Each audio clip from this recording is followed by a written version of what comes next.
আসসালামু আলাইকুম, welcome back to my channel. আশা করছি সবাই অনেক অনেক ভালো আছেন। এতক্ষণে নিশ্চয়ই ভিডিওর টাইটেল আর থাম্বনেল দেখে অনেকে বুঝেই গিয়েছেন আজকে আমার ভিডিওতে আমি ভাপা পিঠার রেসিপি আপনাদের সাথে শেয়ার করব। শীত অনেকটাই শেষ হয়ে গেছে, কিন্তু এখনও গ্রামাঞ্চলে অনেক শীত আছে। তো এমন শীতের সকালে গরম গরম ধোয়া ওঠা ভাপা পিঠা খেতে কার না ভালো লাগে। তো ভাপা পিঠা বানাতে অনেকেই পারেন, তবে আমি কিভাবে বানিয়েছি সেটাই আপনাদের সাথে শেয়ার করছি। এখানে চালের গুঁড়া নিয়ে নিয়েছি। চালের গুঁড়াটা বাসায় চাল ধুয়ে ভাঙানো। আর এখানে আমি 1 লিটার দুধ জাল করতে করতে আধা লিটার করেছি, সেটা চালের গুঁড়ার সাথে মিক্সড করে নিচ্ছি। আপনারা এখানে দুধ ব্যবহার না করতে চাইলে পানিও ব্যবহার করতে পারেন, তবে দুধ দিয়ে চালের গুঁড়াটা রেডি করে নিলে ভাপা পিঠার স্বাদটা কিন্তু অনেক গুণ বেড়ে যায়। তো আমার এখানে 1 লিটার দুধ পুরোটাই লেগেছে।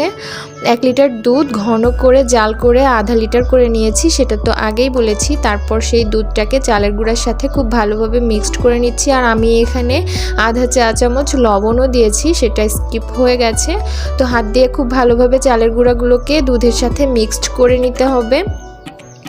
তারপর চালের গুঁড়োকে একটা ছিদ্রযুক্ত স্ট্রেইনার দিয়ে আপনারা এই কাজটা করতে পারেন, তবে আমার কাছে স্ট্রেইনার দিয়ে একটু ছোট ছোট মনে হচ্ছিল। চালের গুঁড়াটাকে এভাবে চেলে নিতে হবে যাতে করে একটু বড় বড় সাইজের দানাদার মতো তৈরি হয়। তো চালের গুঁড়াকে এভাবে দানা দানা করে চেলে নিতে হবে।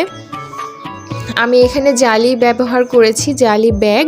আপনারা চাইলে যে স্ট্রেনারগুলো আছে স্টিলের, সেটাও ব্যবহার করতে পারেন, তবে আমার কাছে যেটা আছে সেটা দিয়ে একটু ছোট ছোট দানা হচ্ছিল, এজন্য আমি জালি ব্যাগটা দিয়েই করে নিয়েছি সবগুলো।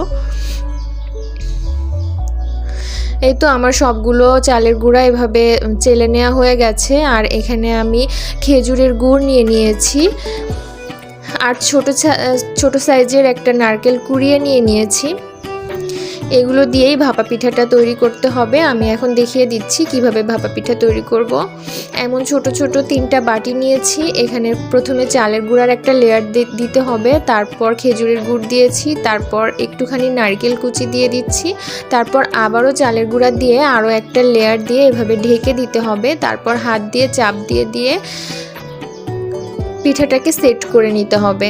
তো এভাবে সবগুলো পিঠা সেট করে নিতে হবে। তারপর চুলায় কিভাবে এটা রান্না করতে হবে সেটাও আমি দেখিয়ে দিচ্ছি, তবে আরও একটা পিঠা সেট করে নিচ্ছি আপনাদের সুবিধার্থে। প্রথমে একটা ছোট সাইজের বাটির মধ্যে এভাবে চালের গুঁড়ার একটা লেয়ার দিতে হবে, তারপর গুড়ের লেয়ার দিতে হবে, তার উপরে নারিকেলের লেয়ার দিতে হবে, তার উপরে আরও 1 লেয়ার চালের গুঁড়া দিয়ে ভালোভাবে হাত দিয়ে চাপ দিয়ে দিয়ে সেট করে নিতে হবে। তো এভাবে ফার্স্টে 3টা তৈরি করে নেওয়া হয়েছে, কারণ আমার এখানে যে পাতিলটা ভাপা পিঠার যে হাঁড়িটা আছে সেখানে একসাথে 3টা করেই বানানো যাবে।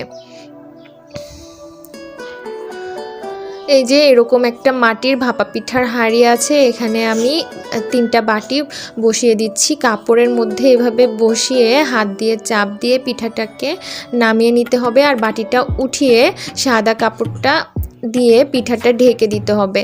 ঢেকে তার উপরে ঢাকনা দিয়ে ঢেকে পিঠাটা 5 মিনিটের মতো রান্না করে নিতে হবে। আমি আরও একবার দেখিয়ে দিচ্ছি। প্রথমে নিচে একটা হাঁড়িতে পানি দিতে হবে, পানিটা গরম হলে তার উপরে মাটির একটা হাঁড়ি, ভাপা পিঠার হাঁড়ি যেটাকে বলে, সেটা বসিয়ে চারপাশ দিয়ে যাতে ভাপটা বের হতে না পারে আটা দিয়ে আমি মুখটা বন্ধ করে দিয়েছি।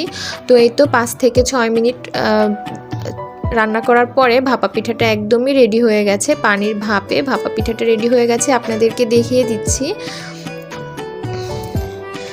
পিঠাটা কিন্তু অনেকটাই পারফেক্ট হয়েছে, আপনারা দেখেই হয়তো বুঝতে পারছেন। তো এখন সবগুলো পিঠা একে একে নামিয়ে নেওয়া হচ্ছে। আমার পিঠাগুলো কিন্তু একদমই রেডি। তো এভাবে করে সবগুলো পিঠা বানিয়ে নেওয়া হয়েছে, আর পিঠাগুলো একদমই পারফেক্ট হয়েছে। একটা পিঠা একটু ভেঙে দেখিয়ে দিচ্ছি, ভেতরে গুড় দিয়ে ভরপুর।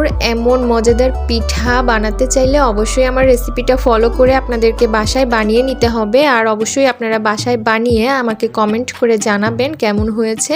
আর আমার আজকের ভিডিওটা কেমন লাগলো সেটা জানাতে একদমই ভুলবেন না। ভালো লাগলে অবশ্যই লাইক দিয়ে শেয়ার করে দিবেন, আর আমার চ্যানেলটা সাবস্ক্রাইব করে আমার পাশে থাকার অনুরোধ রইল। আল্লাহ হাফেজ।